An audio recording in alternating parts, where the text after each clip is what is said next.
استعد المغرب لاستضافة مونديال 2030 بالشراكة مع إسبانيا والبرتغال من خلال رؤية واضحة تتضمن تطوير البنية التحتية الرياضية عبر تشييد 8 ملاعب بمواصفات دولية. في الواقع تأخر بناء هذه الملاعب لسنوات بعد عدة محاولات سابقة لتنظيم المونديال، إذ كان مقررا لأغلبها أن ينتهي بناؤها في أعوام 2004 و2005 و2006 على أبعد تقدير. لكن الواقع الجديد بإسناد تنظيم البطولة للمغرب يتطلب الإسراع في البدء بتنفيذ هذه المشاريع.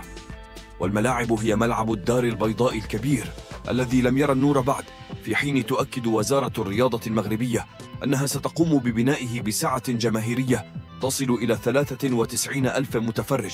وملعب الجديدة وملعب تطوان وملعب وجدة وملعب مراكش الثاني وملعب مكناس وملعب الناظور وملعب ورزازات، الأربعة الأخيرة قابلة للتفكيك، وجميعها من المقرر لها أن تتسع لما يقرب من 46 ألف متفرج.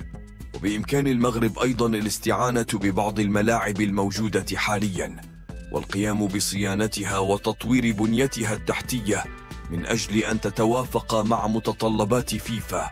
وهذه الملاعب هي مجمع الأمير مولاي عبد الله بالرباط، هو مركز رياضي بارز في المملكة المغربية، ويعتبر من بين المنشآت الرياضية الحديثة والمتطورة في المنطقة.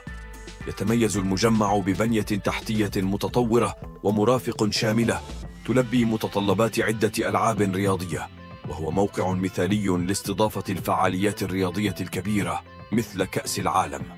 للمغرب تاريخ طويل في تنظيم الأحداث الرياضية الكبرى، ومع استضافته لمونديال 2030 يعد مجمع الأمير مولاي عبد الله واحدا من المواقع المحتملة لإقامة المباريات والفعاليات المتعلقة بالبطولة في العاصمة الرباط.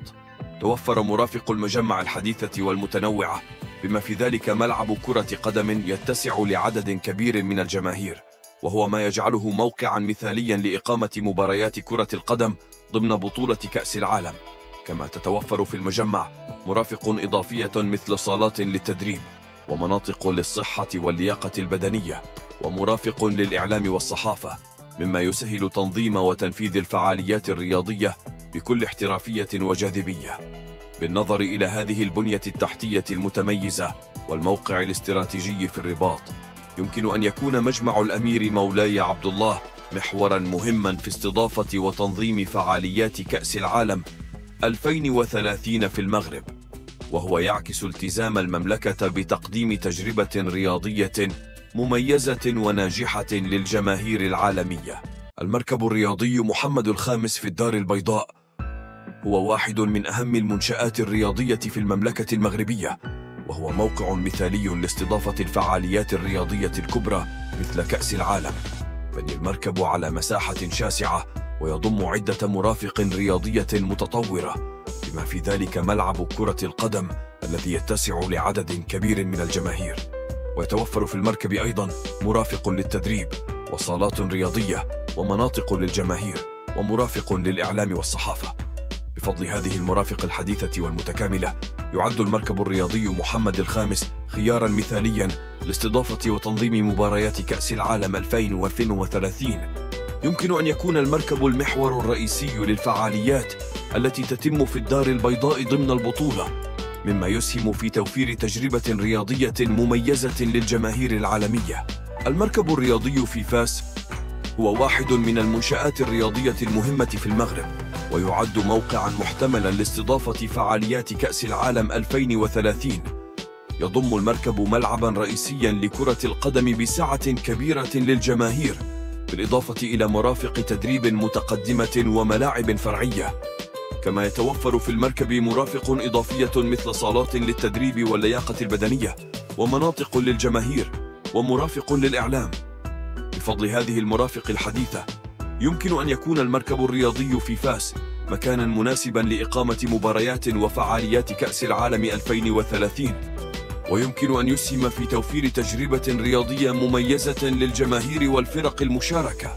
يعتبر ملعب طنجة واحدا من أبرز الملاعب في المملكة المغربية، ويحظى بسمعة مرموقة كواحد من أهم المواقع الرياضية في المنطقة.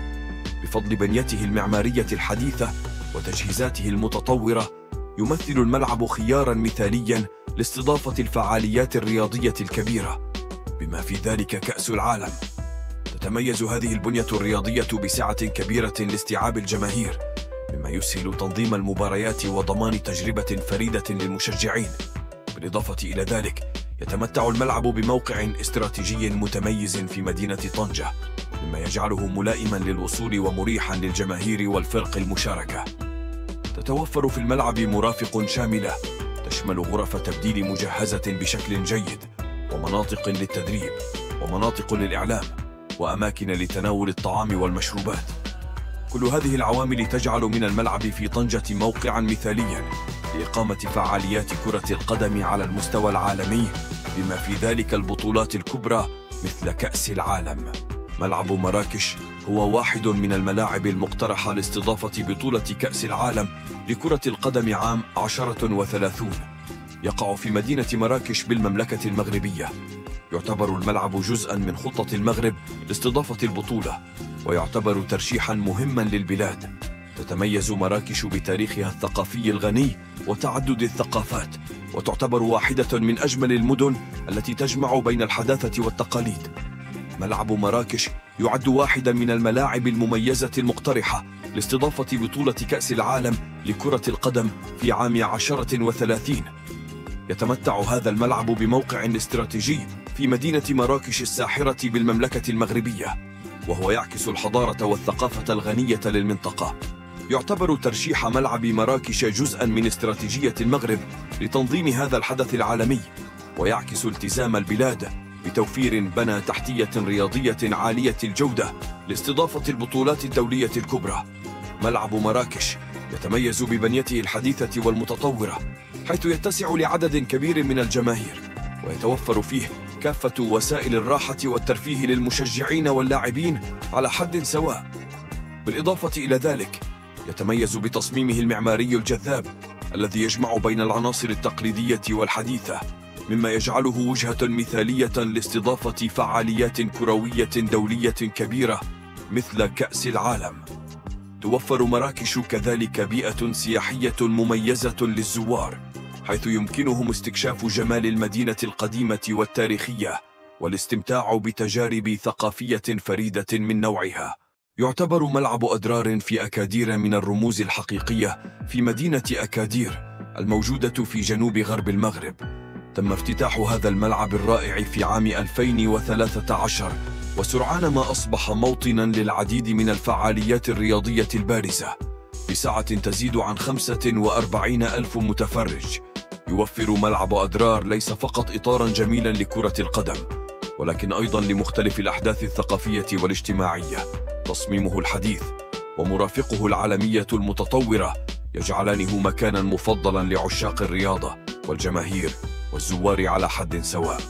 استضاف الملعب مباريات كرة قدم عالية المستوى، بما في ذلك البطولات الوطنية والدولية، بالإضافة إلى الحفلات الموسيقية والفعاليات الأخرى.